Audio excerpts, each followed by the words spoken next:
তারকেশ্বরের শ্রাবণী মেলা, এবার এই মেলাকেই জাতীয় মেলা ঘোষণা মুখ্যমন্ত্রীর। আপনাদের জানিয়ে রাখি, আজকে থেকে শুরু হচ্ছে এই মেলার উদ্বোধন করবেন মুখ্যমন্ত্রী শুভেন্দু অধিকারী। তারকেশ্বর মন্দির থেকে কিছুটা দূরেই বৈদ্যপুর মাঠ, সেখানেই তৈরি হয়েছে বিশাল মঞ্চ, আর এই মঞ্চেই যোগ দেবেন সাধু সন্তরা।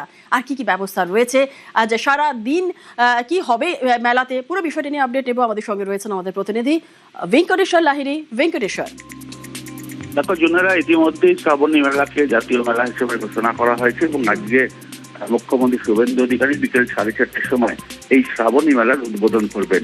ইতিমধ্যেই কয়েকদিন ধরেই জোর প্রস্তুতি শুরু হয়ে গিয়েছে তারকেশ্বরে, এবং তার কিছুটা দূরেই বাবাধাম মন্দির থেকে কিছুটা দূরেই বিশাল মঞ্চ, সেখানে সাধু সন্তরা থাকবেন এবং একেবারে শ্রাবণী মেলাকে একেবারে অন্য মাত্রায় নিয়ে যেতে চাইছে রাজ্য সরকার। পাশাপাশি মুখ্যমন্ত্রী শুভেন্দু অধিকারী এও জানিয়েছেন যে শ্রাবণ মাসের প্রতি সোমবার সরকারি দপ্তর থেকে সেখানে গোলাপের পুষ্প বৃষ্টি, যারা জলযাত্রী যারা যাবেন তাদের উপর পুষ্প বৃষ্টিও করা হবে।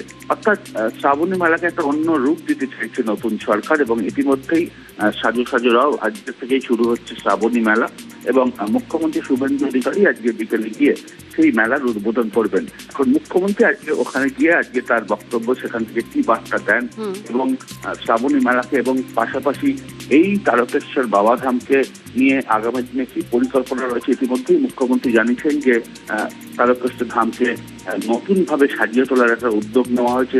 প্রচুর টাকার বিনিময়ে সেখানে বিনিয়োগের মাধ্যমে আশেপাশের এলাকায় সৌন্দর্যায়ন এবং তারকেশ্বর ধামকে নতুন ভাবে সাজিয়ে তুলতে চাইছে রাজ্য সরকার।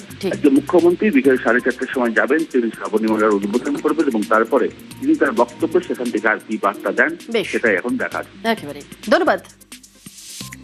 নবরূপে নবসাজে তারকেশ্বর শ্রাবণী মেলা 2026 এই বছর থেকে এই মেলা জাতীয় উৎসব হিসেবে ঘোষণা করা হয়েছে। মুখ্যমন্ত্রী শুভেন্দু অধিকারী মহাশয় তিনি নির্দেশ দিয়েছিলেন যে এবারে শ্রাবণী মেলাটা আমরা বড় করে করব, তোমরা সেভাবে পরিকল্পনা করো। আমরা পরিকল্পনা করে ওনার হাতে দিয়েছিলাম, ওনার তৎপরতায়, পশ্চিমবঙ্গ সরকারের তৎপরতায় গোটা শ্রাবণী মেলা সেজে উঠছে। সেই অনুষ্ঠানে আসছেন রাজ্যের মুখ্যমন্ত্রী শুভেন্দু অধিকারী মহাশয়, হিন্দু ভক্ত হিসেবে আসছেন। তিনি এই মঞ্চ থেকে কি বলেন সেদিকে অবশ্যই আমাদের নজর থাকবে।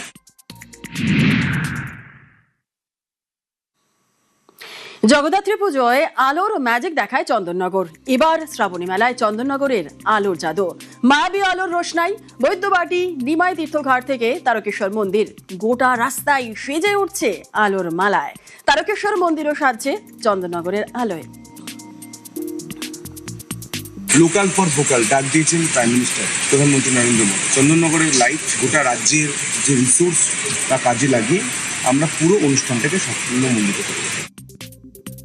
ত্রিশূল লাগানো হচ্ছে, 8 ফুটের ত্রিশূল লাগানো হচ্ছে, আর একটা লাগানো হচ্ছে 12 ফুটের ত্রিশূল, আর ডামরু মানে শিব ঠাকুরের যে হয় না ডামরু লাগানো হচ্ছে, আর দুখানা আপনার কাশী বিশ্বনাথের 4খানা গেট লাগানো হচ্ছে, মানে আপনার দিল্লির হাই রোডে 4খানা গেট, মানে বোথ সাইড দুটো ওপাশে, বোথ সাইড দুটো এপাশে।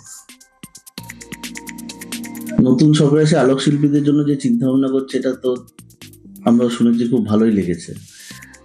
বিগত সরকারও আমাদের এই কথা বলেছিলেন এসে যে চন্দনের আলোক নিয়ে তারা একটু বিশ্বমানের কোনো চিন্তা ভাবনা করছেন, সেটাও ভালো লেগেছিল। যাই হোক, তাদের খুব একটা কিছু তারা আমাদের জন্য পরে চিন্তা ভাবনা করতে পারেননি। নতুন সরকারের প্রতি আমরা আশাবাদী যে ওনারা কিছু করবেন।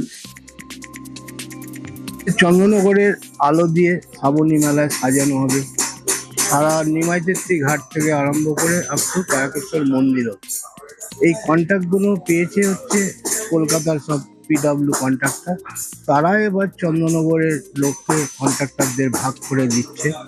যেমন আমি চন্দননগরের আলোকশিল্পী সাহা ইলেকট্রিক, আমি পেয়েছি হচ্ছে কৈখালা থেকে তারকেশ্বর মন্দির অবধি লাইটিং সাজানো হবে, গাছ, গেট, মন্দিরের সাইড চত্বর দিয়ে সাজানো হবে লাইট দিয়ে।